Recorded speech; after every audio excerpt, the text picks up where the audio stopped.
বিভিন্ন ধরনের খনিজ পদার্থ এবং ভিটামিন এ ও সি সমৃদ্ধ ফল হচ্ছে সবেদা। এই সবেদা ফল বাইরে থেকে দেখতে ধূসর বর্ণের হলেও এটি খেতে অত্যন্ত সুস্বাদু ও মিষ্টি। এজন্যই আমরা যারা সবুজপ্রেমী রয়েছি আমাদের প্রত্যেকেরই ছাদ বাগানে দুই একটি হলেও সবেদা গাছ রয়েছে। তবে সবেদা গাছের সঠিক রোপণ ও পরিচর্যা জানা না থাকার কারণে আমাদের সবেদা গাছগুলোতে ফুল আসে না বা ফুল এলেও আশানুরূপ ফল সেটিং হয় না। হ্যালো ভিউয়ার্স, আসসালামু আলাইকুম। আশা করি সকলে ভালো আছেন।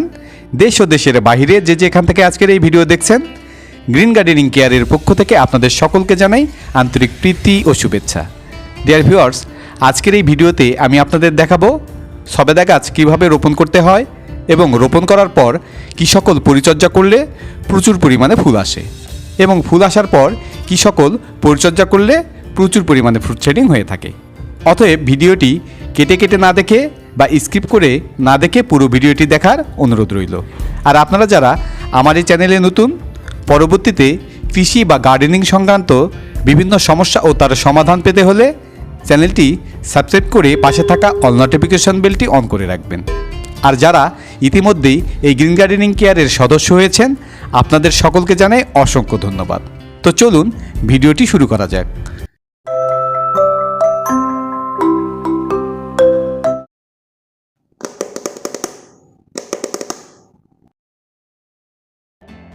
এই সবেদা গাছের ডাল এবং পাতা থেকে এক ধরনের সাদা আঠালো পদার্থ বের হয়।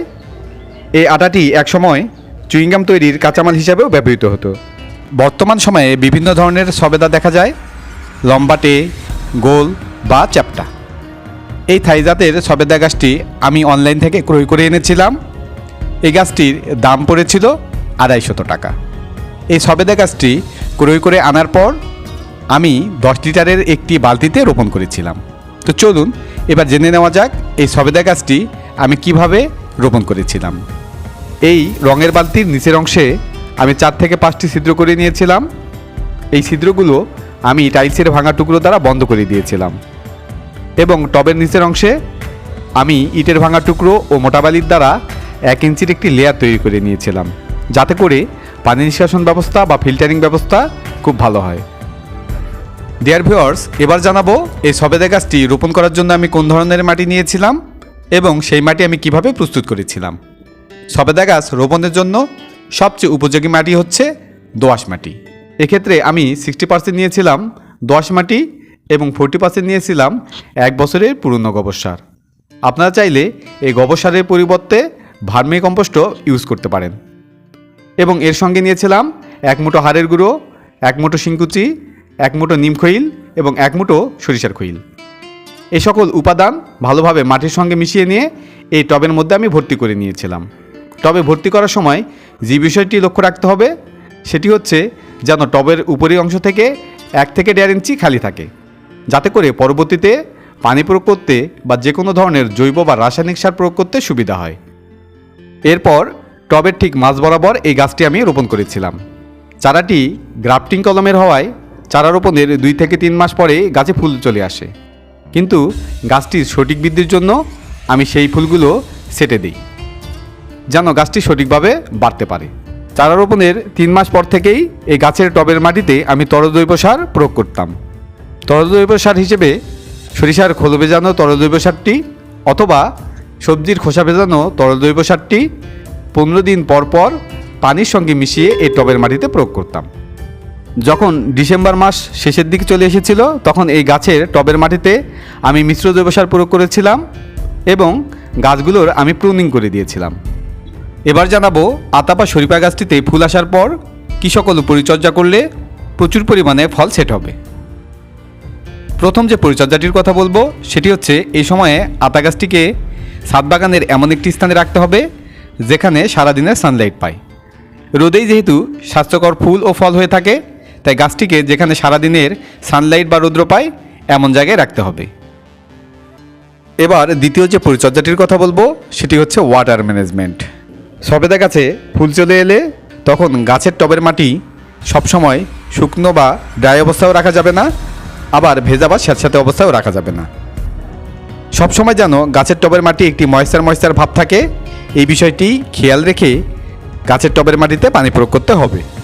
এবার তৃতীয় যে পরিচর্যাটির কথা বলবো সেটি হচ্ছে সার ব্যবস্থাপনা নিয়ে। এ সময় গাছের টবের মাটিতে কোনো ধরনের নাইট্রোজেনযুক্ত তরল জৈব সার অথবা মিশ্র জৈব সার প্রয়োগ করা যাবে না। এ সময় এই সারগুলো প্রয়োগ করলে গাছের ফুলগুলো সব ঝরিয়ে ফেলে দিবে এবং গাছ বৃদ্ধির দিকে মনোযোগী হবে। তবে পটাশিয়ামযুক্ত তরল জৈব সারটি গাছের টবের মাটিতে প্রয়োগ করা যেতে পারে।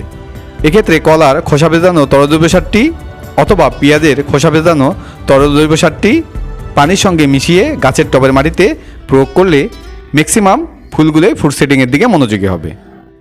এবার চতুর্থ যে পরিচর্যাটির কথা বলবো সেটি হচ্ছে কীটনাশক ও ছত্রাকনাশক স্প্রে করা। সবেদা গাছের পাতাগুলো মোটা হওয়ার কারণে এবং এর গা থেকে এক ধরনের সাদা আঠালো পদার্থ বের হয়, যার কারণে এই গাছটিতে কীটপতঙ্গের আক্রমণ খুব কম বললেই চলে। তবে গাছগুলোতে যখন ফুল চলে আসবে তখন বিভিন্ন ধরনের কীটপতঙ্গ ও ছত্রাকগুলো সক্রিয় হয়ে ওঠে ফুলের ক্ষতি সাধনের জন্য। তাই গাছগুলোতে যখন ফুল চলে আসবে ফুল ফোটার আগেই অনুমোদিত যে কোনো একটি কীটনাশক ও ছত্রাকনাশক গাছে ভালোভাবে স্প্রে করে দিতে হবে। তবে যে বিষয়টি মনে রাখতে হবে সেটি হচ্ছে যখন সবেদা গাছের ফুলগুলো ফুটে যাবে তখন কোনো অবস্থাতেই কীটনাশক বা ছত্রাকনাশক স্প্রে করা যাবে না। এই সময় গাছে স্প্রে করলে গাছের পলিনেশন ব্যাহত হতে পারে। কীটনাশক ও ছত্রাকনাশক স্প্রে করার 3 থেকে 5 দিন পর একটি পিজিআর গাছে স্প্রে করা যেতে পারে। এক্ষেত্রে ফ্লোরা অথবা মিরাকুলান প্রতি লিটার পানির সঙ্গে 1 থেকে 1.5 ml মিশিয়ে গাছে স্প্রে করে দিলে প্রচুর পরিমাণে ফ্রুট সেটিং হয়ে থাকে। এবার পঞ্চম যে পরিচর্যাটির কথা বলবো সেটি হচ্ছে গাছে মাসে অন্তত একবার হলেও অনুখাদ্য স্প্রে করতে হবে। অনুখাদ্য গাছের কম পরিমাণে প্রয়োজন হলেও অনুখাদ্যের অভাবেও গাছের ফুলগুলো সব শুকিয়ে ঝরে যেতে পারে। তাই বাজারে অনুমোদিত যে কোনো একটি অনুখাদ্য যেমন বায়োভিটা এক্স বা অ্যাগ্রোমিন ম্যাক্স প্রতি লিটার পানির সঙ্গে 2 গ্রাম হারে মিশিয়ে গাছে ভালোভাবে স্প্রে করে দিতে হবে। আর এই অনুখাদ্যটি হাতের নাগালে না থাকলে ব্রোঞ্জ ও জিঙ্ক সার প্রতি লিটার পানির সঙ্গে 2 গ্রাম হারে মিশিয়ে গাছে ভালোভাবে স্প্রে করে দিতে হবে। এবার ষষ্ঠ বা শেষ যে পরিচর্যাটির কথা বলবো সেটি হচ্ছে হ্যান্ড পলিনেশন। সবেদা গাছের হ্যান্ড পলিনেশন করে দিলেও অধিক মাত্রায় বিয়ারিং হয়ে থাকে। এজন্য ফুলগুলো যখন ফুটবে তখন ফুলগুলো 2 আঙ্গুলের মাঝখানে নিয়ে হালকা ঘুরিয়ে দিলেই পলিনেশন সাকসেস হয়ে যায়। তবে গাছ যদি ম্যাচুরেট বয়স হয় বা গাছের সঠিক পরিচর্যা বা অনুখাদ্যগুলো স্প্রে করলে এই হ্যান্ড পলিনেশনের কোনো দরকারই হয় না। আর ঠিক এভাবেই সবেদা গাছ রোপণ ও সবেদা গাছের এই সকল সঠিক পরিচর্যাগুলো যথাযথভাবে করলেই আশা করা যায় আপনার ছাদ বাগানে থাকা সবেদা গাছগুলোতেও প্রচুর পরিমাণে ফলন হবে। তো এই ছিল আজকের ভিডিওটি যদি ভালো লেগে থাকে তাহলে অবশ্যই লাইক ও বেশি বেশি আপনার সোশ্যাল পেজে শেয়ার করে দিবেন, যাতে করে আপনার ফ্যামিলি মেম্বার্স ও অন্যান্য সবুজপ্রেমী বন্ধুগণ উপকৃত হতে পারেন। ভিডিওটি কেমন লেগেছে বা ভিডিও সম্পর্কিত যদি কোনো প্রশ্ন থাকে তাহলে অবশ্যই কমেন্ট বক্সে কমেন্ট করে জানাবেন। আর পরবর্তীতে এই রকম নতুন নতুন ভিডিও পেতে হলে চ্যানেলটি সাবস্ক্রাইব করে পাশে থাকা অল নোটিফিকেশন বেলটি অন করে রাখবেন, যাতে করে গ্রিন গার্ডেনিং কেয়ারের কোনো নতুন ভিডিও আপলোড হলেই আপনি জানতে পারেন। তো দেখা হবে নতুন কোনো এক ভিডিওতে। সেই শুভকামনায় সবাই ভালো থাকবেন, সুস্থ থাকবেন, গ্রিন গার্ডেনিং কেয়ারের পাশে থাকবেন এবং প্রিয় ছাদ বাগানের গাছগুলোর যত্ন নেবেন। আল্লাহ হাফেজ।